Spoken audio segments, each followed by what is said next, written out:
In the words of Kelly Clarkson, here I am once again.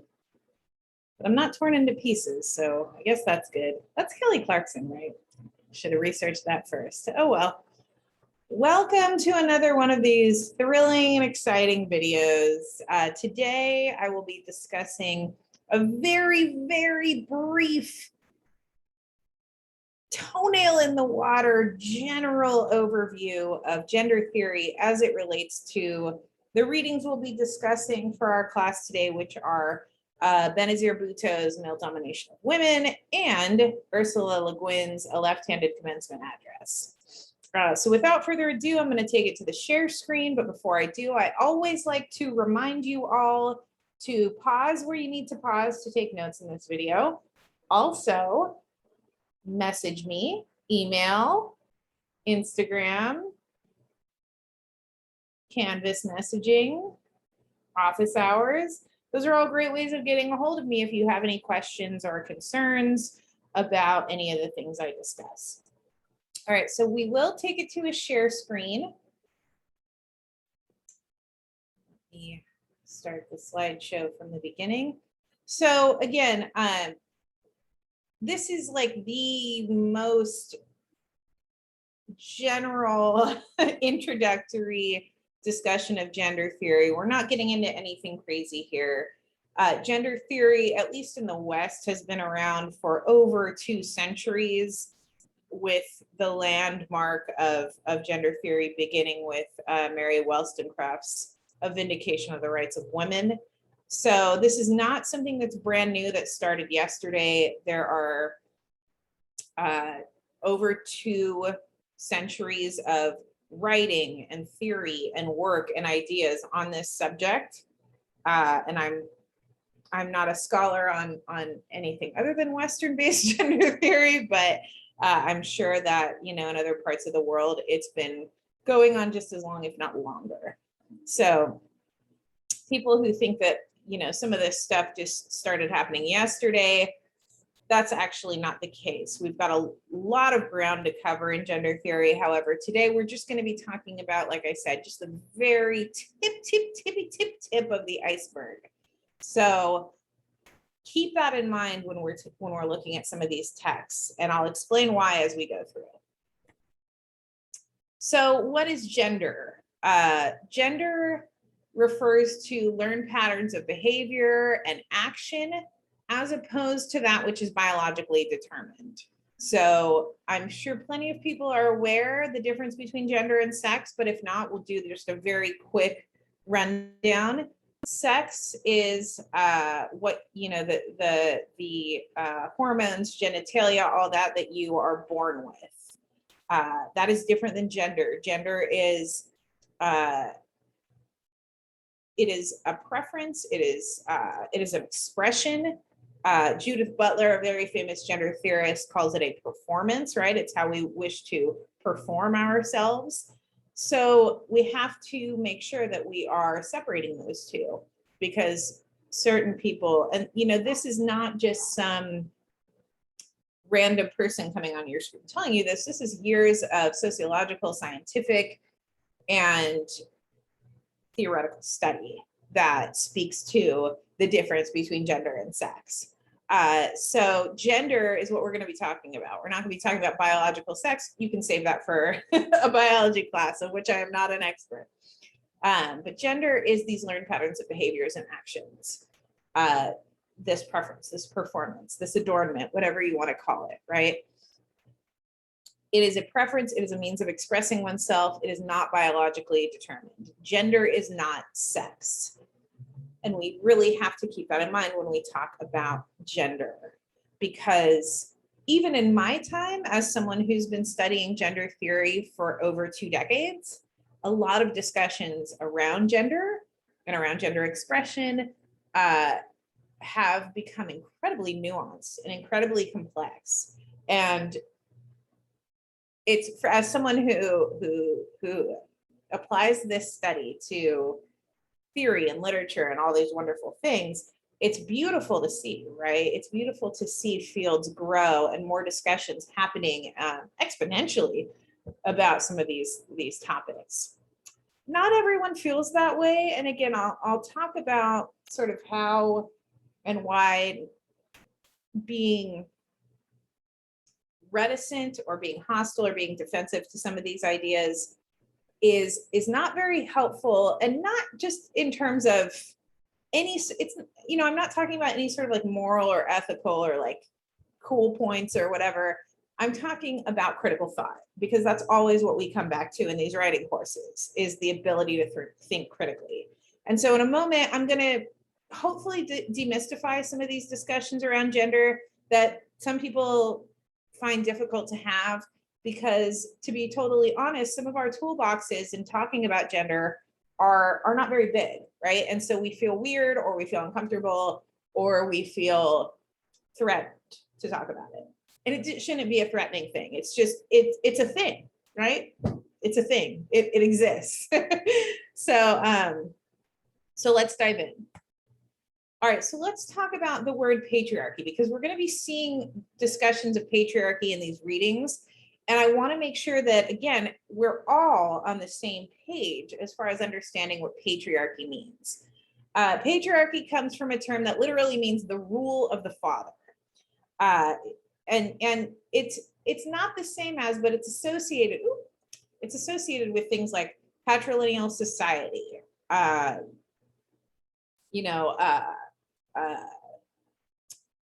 sexism, the preferring and the privileging of certain genders over others, right? So it's been an approach that feminist theorists use to refer to the ways in which societies are structured through male domination over and oppression of women, and not just women. I'm going to actually update this.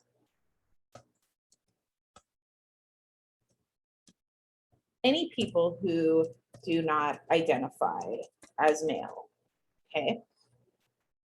And you may, okay, so I'll come back to that in a moment.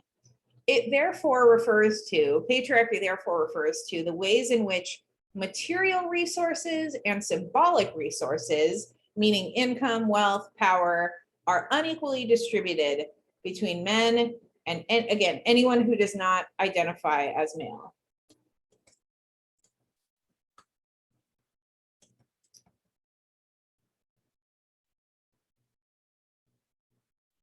Through such social institutions as the family, sexuality, the state, the economy, culture, and language.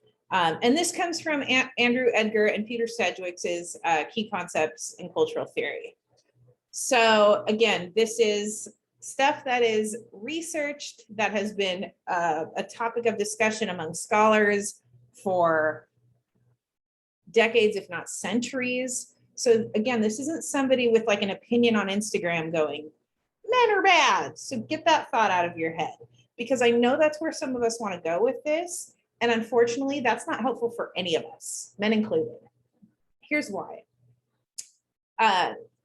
I said that I've been studying this for well over 20 years, and that this has been one of the ways in which I, particularly in my undergraduate and graduate studies, have approached literary texts, rhetorical texts, all kinds of texts.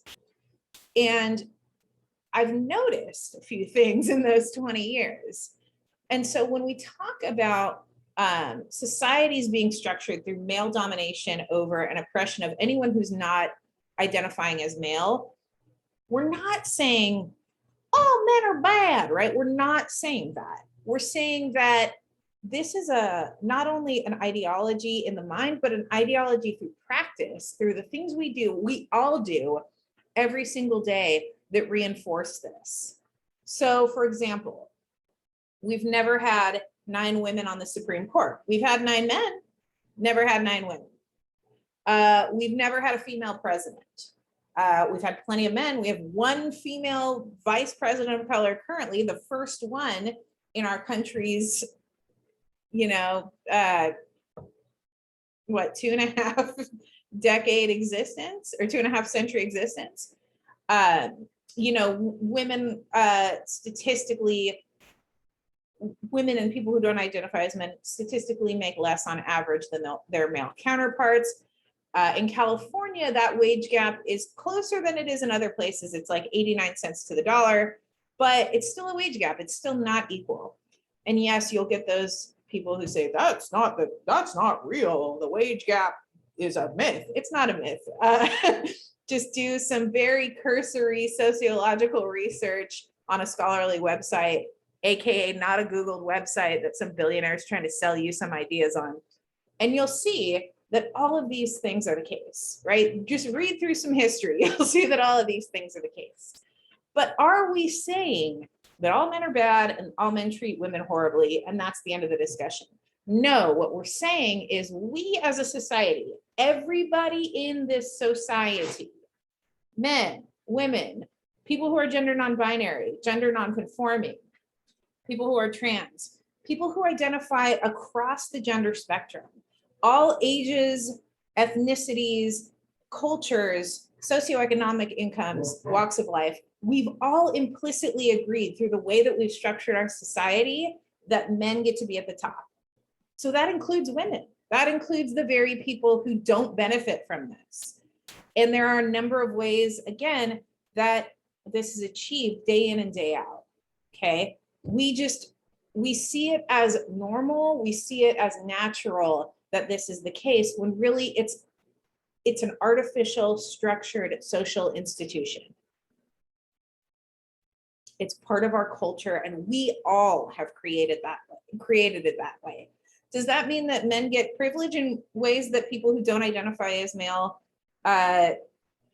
oftentimes don't see? Yes, in the same way that white people have tons of privilege that people who were not born or passing as white, under current social definitions of what that means, we're getting that same sort of privilege, right? The same way that people who have more money, the more you go up this capitalist hierarchy, are getting privilege that people who live in poverty are never going to see.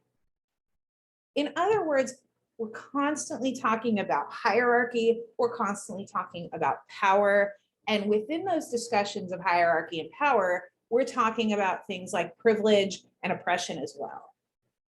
It doesn't mean that all the people who have the privilege are actively and intentionally oppressing those who do not. It means that we've all agreed to this system. And so if we've all agreed to it, can't we then potentially disagree? And that's what some of these discussions are about. So when we talk about patriarchy, I want to get that, drill that into people's brains, because what a lot of times what happens, and this is where it goes back to critical thought, people who hear these words, and again, who have these very brief or surface level or misunderstood ideas of what these things mean, they shut off and they go, oh, nope, she's a butch feminazi who hates men. Like if I had a dime every time I heard that, I wouldn't be teaching here anymore, to be honest. I'd be like Scrooge McDuck diving into a pool of money. No, right? That's a way of shutting off critical thought. That name calling, those ad hominem attacks, that inability or not even inability, because these people are capable of reading these things. They just choose not to. They choose to shut off to these discussions of gender. And that is shutting oneself off to critical thought. Because if we remember, a thread that's been going through, if you've noticed so far, is that critical thought requires, one, a lot of work. Two, it requires a lot of asking of whys. Why do we live in a patriarchal society? Why is society this way? Why do women and people who don't identify as male see their own oppression, whereas people who identify as male may not see it? Why? And what can be done to address it? If we want to keep going on this route, that's our culture's prerogative. We don't have to. We can change things, but we have to at least be willing to listen in order to do so. Or we also have to listen in order to keep things exactly the same, unfortunately. So for those of you out there, especially those of you who identify as male, are reading this, hearing this, and going, oh, great, I'm going to shut off. What you are doing is you are doing a disservice to yourself, because you are unwilling to listen to something that potentially doesn't agree with your worldview. And by doing so, you are completely minimizing that capacity for critical thought. Yeah, you may not want to hear these things. It may not be fun to be told that that you're part of the gender that gets the good stuff, you know, while sidestepping the bad stuff. But sometimes we have to hear those things. Again, as a white person, I don't love hearing all the ways that white people have been absolutely atrocious and brutal and awful to people of color for pretty much all of recorded history. But I have to know it, because if I don't, those patterns just keep happening. You know, it's my job to address how I, as a person of white privilege, attack those things, right? And in the same way, it's imperative for anyone who's not lived as anything other than male to step inside the shoes of someone who maybe identifies as non-binary or female or trans, and to say, oh yeah, stuff is different if these are the shoes I'm walking in. Oh yeah, the world does treat people who aren't like me differently, and here's how, and here's why it's important for me, who is not from that group, to understand them. Because that understanding, that compassion, that ability to step inside the shoes of another person, and even just for the briefest moment, see the world from that perspective, that takes the critical thought and just explodes it into incredibly, incredibly thoughtful discussion and dialogue. So keep that in mind, because the second we shut off and say, I'm not going to read Bhutto, I'm not going to read Guin, I'm not going to care about these discussions, is the second we've told our brain, you know what, I don't care if you're this big. I know it's college and you should be this big, but I'm gonna push up against that. And you don't want to do that as a college student.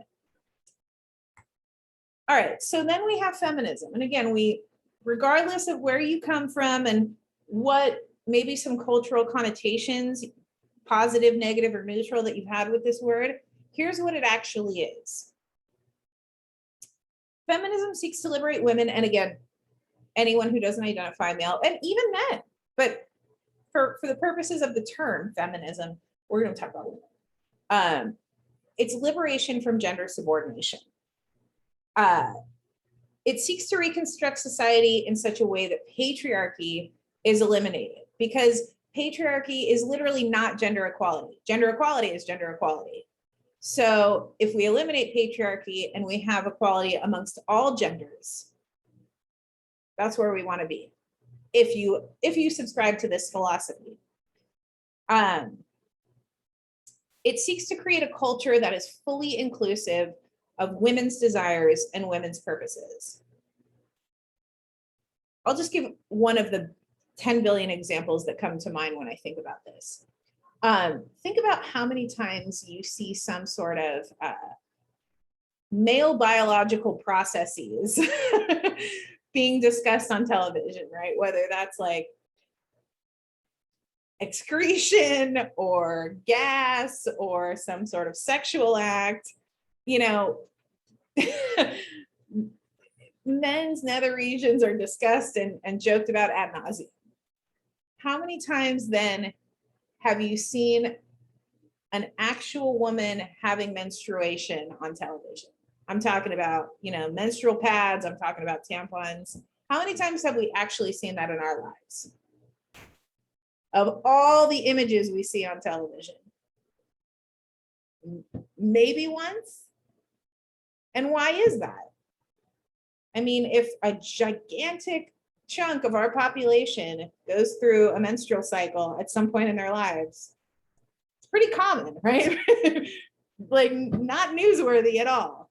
Yet there is this fear around women's lives, even at the most mundane levels, that we don't want to acknowledge. There's this discomfort with the feminine that we don't want to acknowledge or deal with. And that's why so often when we talk about gender theory, we're also talking about what's called queer theory. Because as a society, we like to make things simple. And so a lot of queer theory centers on these discussions on how sexuality and gender expression, especially those types that embrace what has been historically understood as the feminine, those get a lot of ridicule in our society. They get a lot of pushback. They get a lot of hatred. They get a lot of oppression. There's a reason why queer people couldn't legally marry in this country, until less than 2 decades ago.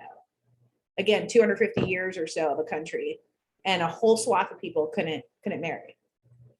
That's the kind of stuff we're talking about. It seeks to encourage women's political and economic equality with men. Clearly, that's going to bode well for women if we can be equals to the group that has always been privileged over us, right? But it's also going to help men. We're going to look at texts later on in this class that talk about all of the ways in which this gender hierarchy that has shaped and structured our society, how it's not only hurt people who don't identify as male, it's hurt men. It's hurt people who see themselves as men in a variety of ways. And so a lot of times when we talk about these power relationships, the notion of giving up one's power automatically leads people to think that they're going to somehow lose out on something. When in fact, and we'll especially see this with Guin, if we get rid of this power dynamic altogether, and we stop having people obsess over this need for power, for domination, for these sorts of things, that those people actually get to relax a lot more. They get to accept themselves a lot more. They get to accept other people a lot more. They get to feel a lot less pain, right? Again, everybody in this hierarchy is affected by this. And so it questions the narrow ways in which gender has been traditionally thought in our society. And again, narrow for everyone, not just people who don't identify as male, but people who do. What I do. There we go. All right, so in this introduction to these ideas, I chose 2 relatively short texts. They're both transcribed speeches. So they were speeches given, one by Benazir Bhutto, who was the former Prime Minister of Pakistan before she was assassinated. And yes, her assassination had to do with her gender. So again, this stuff is very real and has real consequences, devastating consequences often, that we need to consider. The other one is Ursula Le Guin. You may have read some of her science fiction or short stories. A very famous one is called Those Who Walk Away from Amalas. I teach it in my 102 if you're interested. But both of these writers, speakers, thinkers, leaders are talking about the effects of this gender hierarchy.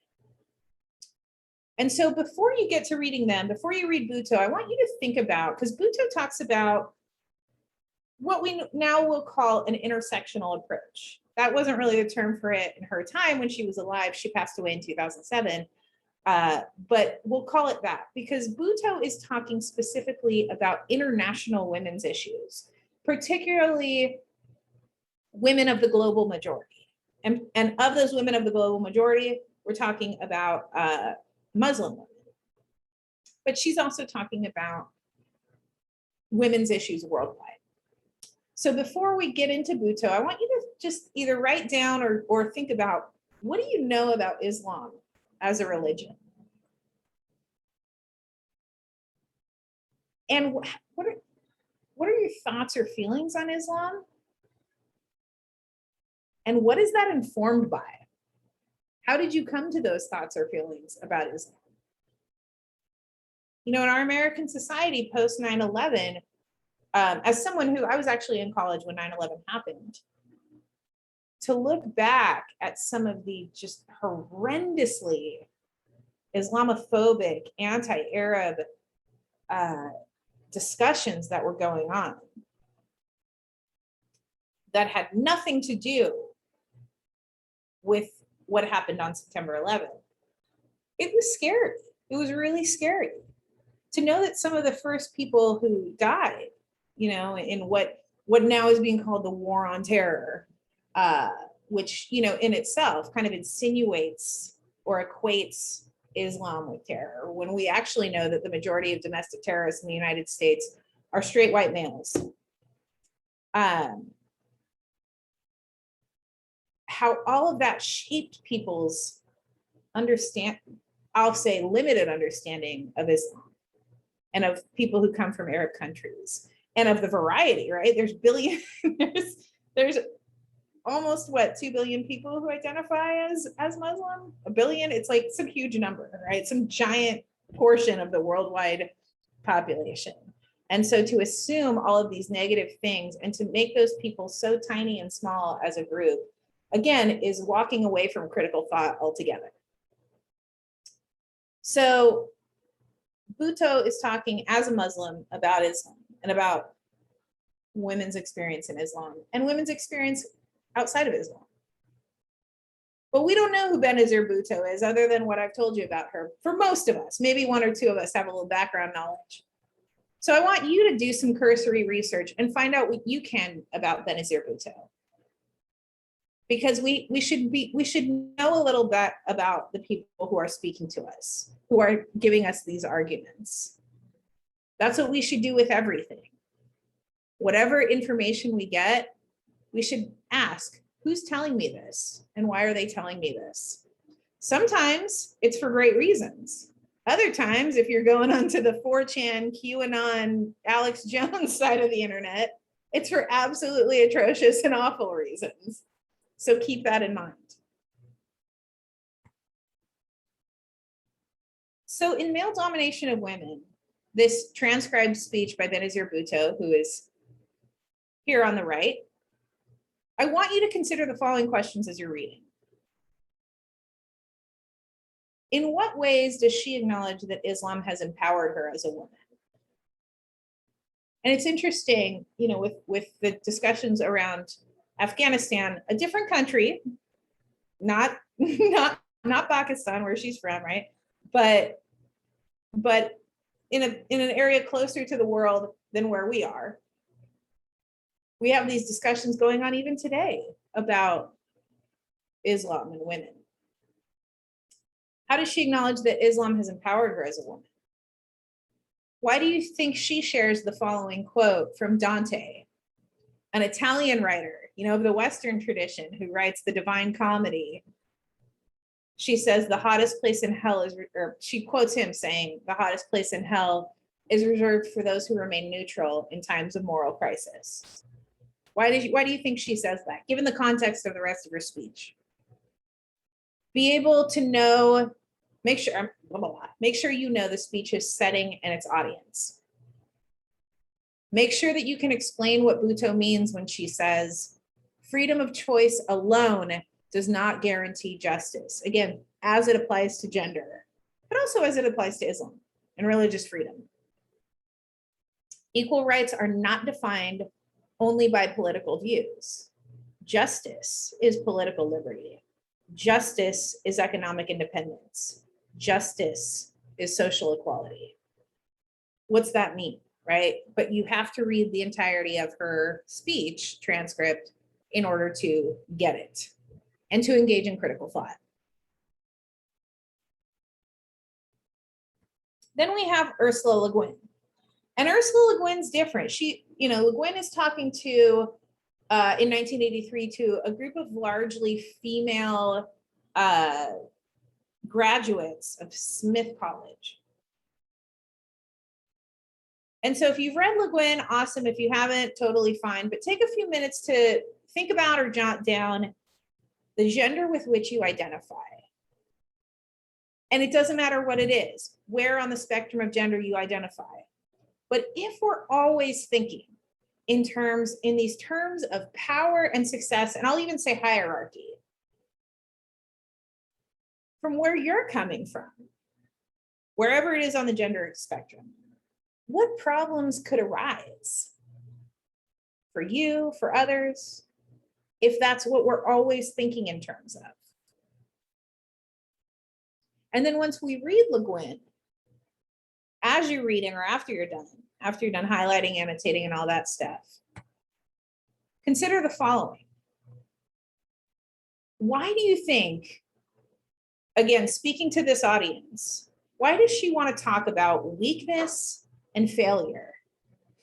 Because in America, let's be honest, everything is about success, picking ourselves up by our bootstraps, right? Dominating, having power, being in charge, girl boss, you know, whatever you want to call it. But Le Guin wants to talk about weakness and failure. You have to read this transcript of this speech to understand why. Within this speech, she tells her audience she wants them to, quote, live in the dark place. What's this dark place? It's probably not a literal dark place. You know, I don't think she's saying like, hey, go to the bedroom and turn off the lights and exist that way. It's a symbolic, it's a metaphorical dark place. So what is it? What's she referring to? Why does she want all people who choose to live in the dark place to live in the valley of the shadow, not as prisoners, but as natives? And I know the word native has a lot of connotations, right? And it brings up a lot of things for us. But in this sense, I think she's talking about like natural born citizens of this place, of this valley of the shadow. In other words, like, I'm not living here as a prisoner. I'm living here because this is my space, right? Why does she want people to live there and in that way? Again, read the entire speech transcript to understand. And then finally, why in 1983 to a primarily female audience? There's men in the audience. There's people who identify as, in 1983, there's not as much discussion as the gender spectrum, but there's still people who identify across, right? Why might she be telling these people, but this audience that is primarily female, why is she telling us this argument? Because that's ultimately what it is, right? It's an argument. Think about those things. And then once you have some answers for both Bhutto and Le Guin, make your way to the discussion board. So that, as they say, is that. I'll take it off the share screen now. I hope this was helpful. I hope we are flexing those critical thought muscles. I know it's our brain, and our brain is not a muscle, it's an organ, but you know, we're doing what we can to enhance our own critical thought. Again, if questions arise, please feel free to contact me. And I hope you all have a wonderful everything. I hope you have a wonderful everything. That's all. Bye-bye.